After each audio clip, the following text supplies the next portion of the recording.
এখানে কিন্তু ইন্ডিয়া আমাদের পার্শ্ববর্তী স্বস্তি বোধ করছেন না এবং তারা বাংলাদেশকে সাথে নিতে চাচ্ছেন। এবং আগামীতে যদি ভারত এবং চায়নার যদি কোনোদিন যুদ্ধ লাগে, নর্থ ইস্ট, অরুণাচল তাদের দখল করার কোনো ব্যাপারই না।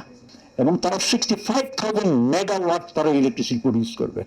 এবং আমরা জানি এখন যখন তারা ব্রহ্মপুত্র আপার রাইপেনে যে মেগা প্রজেক্ট শুরু করেছে, যেটা 2025 সালে শুরু করেছে এবং 30 এটা শেষ হবে, এবং তারা 65,000 মেগাওয়াট তারা ইলেকট্রিসিটি প্রডিউস করবে এবং তারা এন্টার নর্থ চায়না ড্রাই এরিয়াতে তারা ইরিগেশন শুরু করবে। But at the same time তারা এটা বলছে যে we will not cut the supply of water in the lower রাইপেরিয়ান।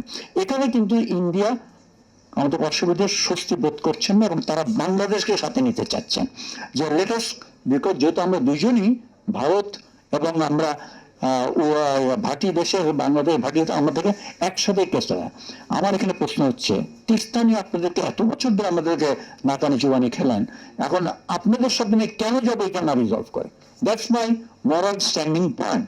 আমরা যাবো তোমার সাথে, কিন্তু আমার আগে এটা সলভ কিন্তু করছে না এটা। এখন কথা হচ্ছে ভবিষ্যতে কিন্তু এই যে আপার ব্রহ্মপুত্রতে তারা যে ড্যামটা তৈরি করছে, এটা কিন্তু ম্যাসিভ ওয়াটার হোল্ডিং হবে। এবং আগামীতে যদি ভারত এবং চায়নার যদি কোনোদিন যুদ্ধ লাগে, নেতা নর্থ ইস্ট, অরুণাচল তাদের দখল করার কোনো ব্যাপারই না।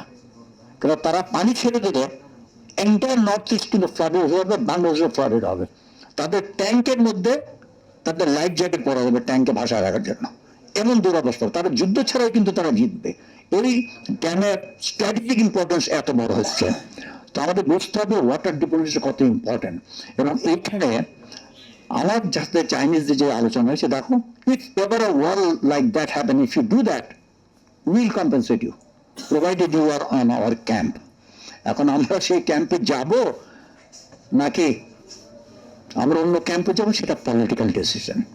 তবে হ্যাঁ, এরকম একটা যে প্রজেক্ট নেওয়া হচ্ছে, যেখানে আমরা স্বপ্ন দেখছি 0.5 to 1% জিডিপি অ্যাড হবে, জাতীয় ইকোনমি ভালো, মানে জাতীয় নিরাপত্তা ভালো, ইটস মানে water security, national economic upliftment and national security সব একে একসাথে সম্পৃক্ত। তো সেদিক থেকে আমি আশাবাদী। তবে আমি একটা জিনিস অবশ্যই আমরা দেখতে চাই, আমরা কিন্তু ম্যানেজমেন্টে খুবই পুয়ার। আজকে ধরেন 34,500 কোটি টাকা আমরা প্রজেক্ট করছি, এটা বেড়ে কত হবে এটা কিন্তু আগামীতে বলবে যারা ইমপ্লিমেন্ট করবে। আমরা দেখতে চাই না এই ফিগারটা অতিমাত্রায় বাড়ুক, because of lack of management. আমি দুটো কথা রেখেই আমি শেষ করতে চাই। তবে আরেকটা খবর যেটা যে বলছে 5 years এর মধ্যে আমরা পুরো টাকা ফেরত পাবো, it's I think too optimistic. এটা স্বপ্ন দেখা। এটা এত সোজা যদি হতো, তাহলে আমি 10টা ওয়াটার ম্যানেজমেন্ট করবো, যেটা এসে